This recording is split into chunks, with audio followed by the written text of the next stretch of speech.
Chapter 31. The Dryad. The spring was advancing, and the weather had turned suddenly warm. This change of temperature brought with it for me, as probably for many others, temporary decrease of strength. Slight exertion at this time left me overcome with fatigue. Sleepless nights entailed languid days. One Sunday afternoon, having walked the distance of half a league to the Protestant church, I came back weary and exhausted, and taking refuge in my solitary sanctuary, the first class, I was glad to sit down, and to make of my desk a pillow for my arms and head. Awhile I listened to the lullaby of bees humming in the berceau, and watched through the glass door and the tender, lightly strewn spring foliage, Madame Beck and a gay party of friends, whom she had entertained that day at dinner after morning mass, walking in the centre alley under orchard boughs dressed at this season in blossom, and wearing a colouring as pure and warm as mountain snow at sunrise. My principal attraction towards this group of guests lay, I remember, in one figure, that of a handsome young girl whom I had seen before as a visitor at Madame Beck's, and of whom I had been vaguely told that she was a filleule, or goddaughter, of Monsieur Emmanuel's, and that between her mother or aunt or some other female relation of hers and the professor had existed of old a special friendship. Monsieur Paul was not of the holiday band to-day, but I had seen this young girl with him ere now, and, as far as distant observation could enable me to judge, she seemed to enjoy him with the frank ease of a ward with an indulgent guardian. I had seen her run up to him, put her arm through his, and hang upon him. Once, when she did so, a curious sensation had struck through me, a disagreeable anticipatory sensation. One of the family of presentiments, I suppose, but I refused to analyze or dwell upon it. While watching this girl, Mademoiselle Sauveur by name, and following the gleam of her bright silk robe, she was always richly dressed, for she was said to be wealthy, through the flowers and the glancing leaves of tender emerald, my eyes became dazzled. They closed. My lassitude, the warmth of the day, the hum of bees and birds, all lulled me, and at last I slept. 2 hours stole over me. Ere I woke, the sun had declined out of sight behind the towering houses. The garden and the room were grey. Bees had gone homeward, and the flowers were closing. The party of guests, too, had vanished. Each alley was void. On waking, I felt much at ease. Not chill, as I ought to have been after sitting so still for at least 2 hours. My cheek and arms were not benumbed by pressure against the hard desk. No wonder. Instead of the bare wood on which I had laid them, I found a thick shawl, carefully folded, substituted for support, and another shawl, both taken from the corridor where such things hung, wrapped warmly round me. Who had done this? Who was my friend? Which of the teachers? Which of the pupils? None except Saint-Pierre was inimical to me. But which of them had the art, the thought, the habit of benefiting thus tenderly? Which of them had a step so quiet, a hand so gentle, but I should have heard or felt her if she had approached or touched me in a day's sleep? As to Ginevra Fanshawe, that bright young creature was not gentle at all, and would certainly have pulled me out of my chair if she had meddled in the matter. I said at last, "It is Madame Beck's doing. She has come in, seen me asleep, and thought I might take hold. She considers me a useful machine, answering well the purpose for which it was hired, so would not have me needlessly injured. And now, methought, I'll take a walk. The evening is fresh and not very chill." So I opened the glass door and stepped into the berceau. I went to my own alley.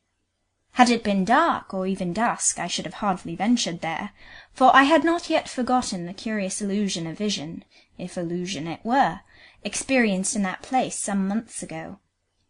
But a ray of the setting sun burnished still the grey crown of Jean-Baptiste, nor had all the birds of the garden yet vanished into their nests amongst the tufted shrubs and thick wall ivy. I paced up and down, thinking almost the same thoughts I had pondered that night when I buried my glass jar. How I should make some advance in life, take another step towards an independent position, for this train of reflection, though not lately pursued, had never by me been wholly abandoned. And whenever a certain eye was averted from me, and a certain countenance grew dark with unkindness and injustice, into that track of speculation did I at once strike, so that, little by little, I had laid half a plan. Living costs little, said I to myself, in this economical town of Villette, where people are more sensible than I understand they are in dear old England. Infinitely less worried about appearance, and less emulous of display, when nobody is in the least ashamed to be quite as homely and saving as he finds convenient. House rent in a prudently chosen situation need not be high. When I shall have saved 1,000 francs, I will take a tenement with 1 large room, and 2 or 3 smaller ones, furnished the first with a few benches and desks, a black tableau, an estrade for myself, upon it a chair and table, with a sponge and some white chalks, begin with taking day pupils, and so work my way upwards. Madame Beck's commencement was, as I have often heard her say, from no higher starting point, and where is she now? All these premises and this garden are hers, bought with her money. She has a competency already secured for old age, and a flourishing establishment under her direction, which will furnish a career for her children. Courage, Lucy Snowe! With self-denial and economy now, and steady exertion by and by, an object in life need not fail you. Venture not to complain that such an object is too selfish, too limited, and lacks interest. Be content to labour for independence until you have proved, by winning that prize, your right to look higher. But afterwards, is there nothing more for me in life? No true home? Nothing to be dearer to me than myself, and by its paramount preciousness to draw from me better things than I care to culture for myself only? Nothing at whose feet I can willingly lay down the whole burden of human egotism, and gloriously take up the nobler charge of labouring and living for others? I suppose, Lucy Snowe, the orb of your life is not to be so rounded. For you the crescent phase must suffice. Very good. I see a huge mass of my fellow creatures in no better circumstances. I see that a great many men, and more women, hold their span of life on conditions of denial and privation. I find no reason why I should be of the few favoured. I believe in some blending of hope and sunshine, sweetening the worst lots. I believe that this life is not all, neither the beginning nor the end. I believe while I tremble, I trust while I weep. So this subject is done with. It is right to look our life accounts bravely in the face now and then, and settle them honestly. And he is a poor self-swindler who lies to himself while he reckons the items, and sets down under the head happiness, that which is misery. Call anguish, anguish, and despair, despair. Write both down in strong characters with a resolute pen. You will the better pay your debt to doom.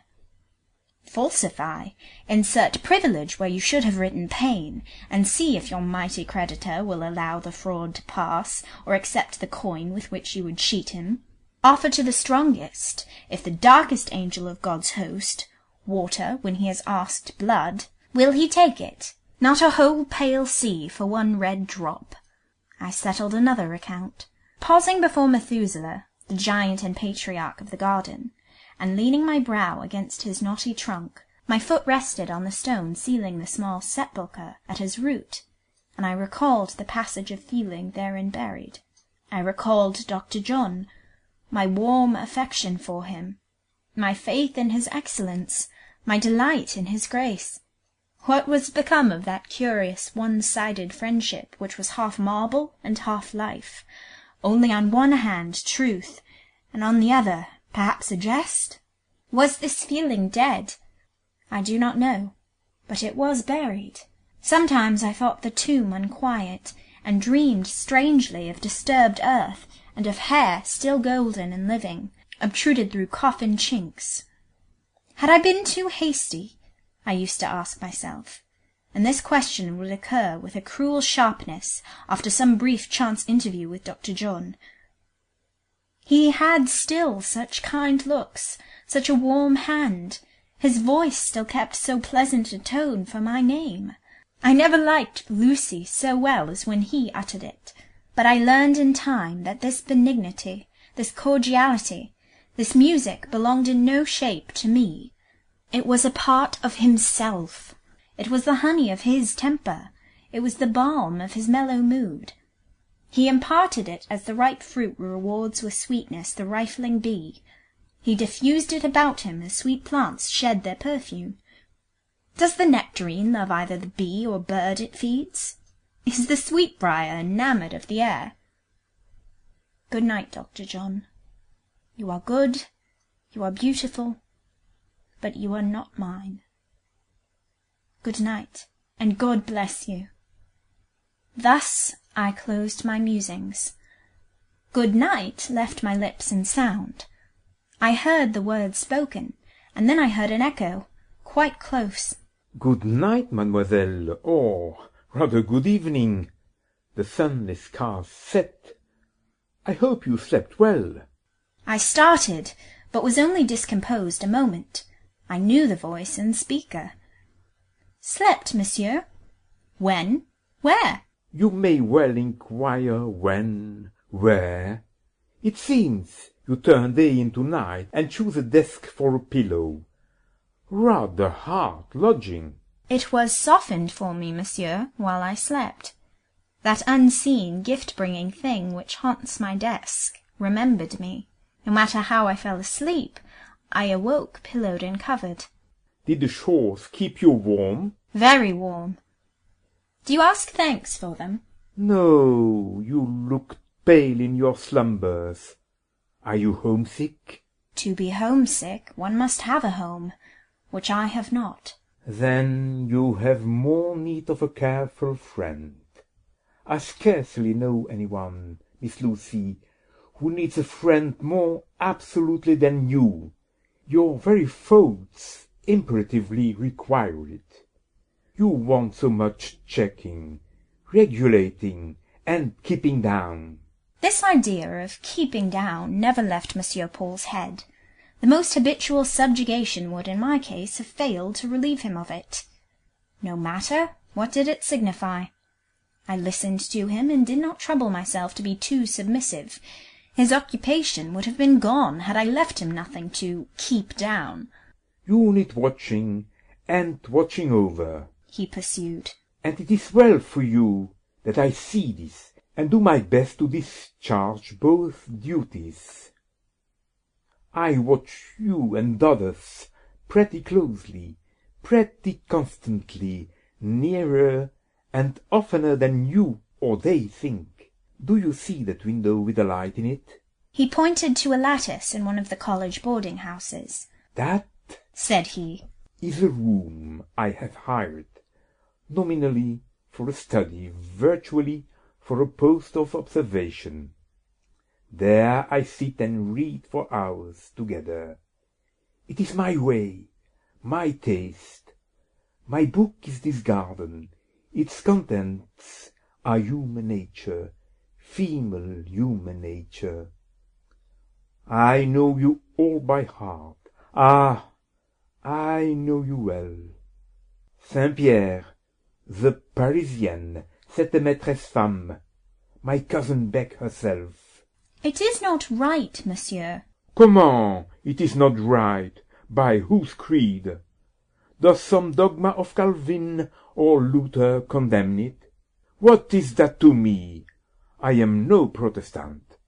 My rich father, for, though I have known poverty and once starved for a year in a garret in Rome, starved wretchedly, often on a meal a day, and sometimes not that, yet I was born to wealth. My rich father was a good Catholic, and he gave me a priest and a Jesuit for a tutor. I retain his lessons, and to what discoveries, grand Dieu, have they not aided me? Discoveries made by stealth seem to me dishonourable discoveries. Puritaine, I doubt it not. You see how my Jesuit system works. You know the Saint-Pierre? Partially.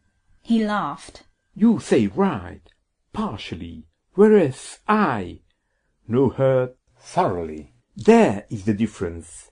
She played before me the amiable, offered me patte de velours, caressed, flattered, fawned on me. Now I am accessible to a woman's flattery, accessible against my reason, though never pretty. She was, when I first knew her, young, or knew how to look young. Like all her countrywomen, she had the art of dressing. She had a certain cool, easy, social assurance, which spared me the pain of embarrassment. Monsieur, that must have been unnecessary. I never saw you embarrassed in my life. Mademoiselle, you know little of me. I can be embarrassed as a petit pensionnaire. There is a fount of modesty and diffidence in my nature. Monsieur, I never saw it. Mademoiselle, it is there. You ought to have seen it. Monsieur, I have observed you in public, on platforms, in tribunes, before titles and crowned heads, and you were as easy as you are in the 3rd division. Mademoiselle, neither titles nor crowned heads excite my modesty, and publicity is very much my element. I like it well, and breathe in it quite freely. But in short, here is the sentiment brought into action at this very moment. However, I disdain to be versed by it. If, mademoiselle, I were a marrying man, which I am not, and you may spare yourself the trouble of any sneer you may be contemplating at a thought, and found it necessary to ask a lady whether she could look upon me in the light of a future husband, then would it be proved that I am, as I say, modest. I quite believed him now, and in believing I honoured him with a sincerity of esteem which made my heart ache. As to the Saint-Pierre, he went on, recovering himself, for his voice had altered a little. She once intended to be Madame Emmanuel, and I don't know whither I might have been led, but for yonder little lattice with a light. Ah, magic lattice, which miracles of discovery hast thou wrought! Yes, he pursued, I have seen her rancours, her vanities, her levities, not only here, but elsewhere. I have witnessed what bucklers me against all her hearts. I am safe from poor Zélie. And my pupils, he presently recommenced. Those blonde jeunes filles, so mild and meek. I have seen the most reserved, romp like boys, the demurest, snatch grapes from the walls, shake pears from the trees. When the English teacher came, I saw her, marked her early preference for disallay, noticed her taste for seclusion, watched her well, long before she and I came to speaking terms. Do you recollect my once coming silently and offering you a little knot of white violets when we were strangers? I recollect it. I dried the violets, kept them, and have them still. It pleased me when you took them peacefully and promptly, without prudery. That sentiment which I ever dread to excite, and which, when it is revealed in eye or gesture, I vindictively detest. To return, not only did I watch you, but often, especially at eventide, another guardian angel was noiselessly hovering near. Night after night, my cousin Beck has stolen down yonder steps, and glidingly pursued your movements, when you did not see her. But, monsieur, you could not from the distance of that window see what passed in this garden at night. By moonlight, I possibly might with a glass. I use a glass, but the garden itself is open to me. In the shed at the bottom there is a door leading into a court which communicates with the college. Of that door I possess the key, and thus come and go at pleasure. This afternoon I came through it, and found you asleep in class. Again, this evening I have availed myself of the same entrance. I could not help saying, "If you were a wicked, designing man, how terrible would all this be?" His attention seemed incapable of being arrested by this view of the subject. He lit his cigar, and while he puffed it, leaning against a tree and looking at me in a cool, amused way he had when his humour was tranquil, I thought proper to go on sermonizing him. He often lectured me by the hour together. I did not see why I should not speak my mind for once. So I told him my impressions concerning his Jesuit system. "The knowledge it brings you is bought too dear, Monsieur. This coming and going by stealth degrades your own dignity." "My dignity!" he cried, laughing. "When did you ever see me trouble my head about my dignity? It is you, Miss Lucy, who are digne. How often, in your high insular presence, have I taken a pleasure in trampling upon what you are pleased to call my dignity, tearing it, scattering it to the winds in those mad transports you witness with such hauteur, and which I know you think very like the ravings of a third-rate London actor." "Monsieur, I tell you, every glance you cast from that lattice is a wrong done to the best part of your own nature. To study the human heart thus is to banquet secretly and sacrilegiously on Eve's apples. I wish you were a Protestant." Indifferent to the wish, he smoked on. After a space of smiling yet thoughtful silence, he said, rather suddenly, "I have seen other things." "What other things?" Taking the weed from his lips, he threw the remnant amongst the shrubs, where, for a moment, it lay glowing in the gloom. "Look at it," said he. "Is it not that spark like an eye watching you and me?" He took a turn down the walk. Presently returning, he went on. "I have seen, Miss Lucy, things to me unaccountable, that have made me watch all night for a solution, and I have not yet found it." The tone was peculiar. My veins thrilled. He saw me shiver. "Are you afraid? Whether is it of my words, or that red jealous eye just winking itself out?" "I am cold. The night grows dark and late, and the air is changed. It is time to go in." "It is little past 8, but you shall go in soon. Answer me only this question." Yet he paused ere he put it. The garden was truly growing dark. Dusk had come on with clouds, and drops of rain began to patter through the trees. I hoped he would feel this, but, for the moment, he seemed too much absorbed to be sensible of the change. "Mademoiselle, do you Protestants believe in the supernatural?" There is a difference of theory and belief on this point amongst Protestants as amongst other sects, I answered. Why, Monsieur, do you ask such a question? "Why do you shrink and speak so faintly? Are you superstitious?" I am constitutionally nervous. I dislike the discussion of such subjects. I dislike it the more because— "You believe?" No, but it has happened to me to experience impressions. "Since you came here?" Yes, not many months ago. "Here? In this house?" Yes. "Bon, I am glad of it. I knew it somehow. Before you told me, I was conscious of rapport between you and myself. You are patient, and I am choleric. You are quiet and pale, and I am tanned and fiery. You are a strict Protestant, and I am a sort of lay Jesuit, but we are alike. There is affinity between us. Do you see it?" Mademoiselle, when you look in the glass, do you observe that your forehead is shaped like mine?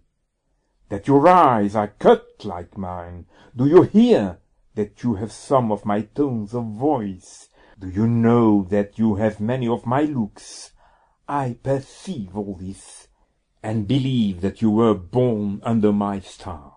Yes, you were born under my star. Tremble! For were that is the case with mortals, the threads of their destinies are difficult to disentangle.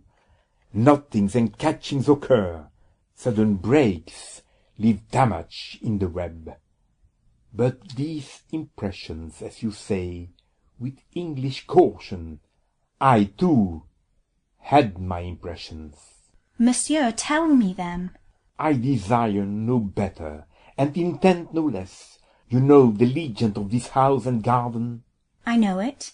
Yes.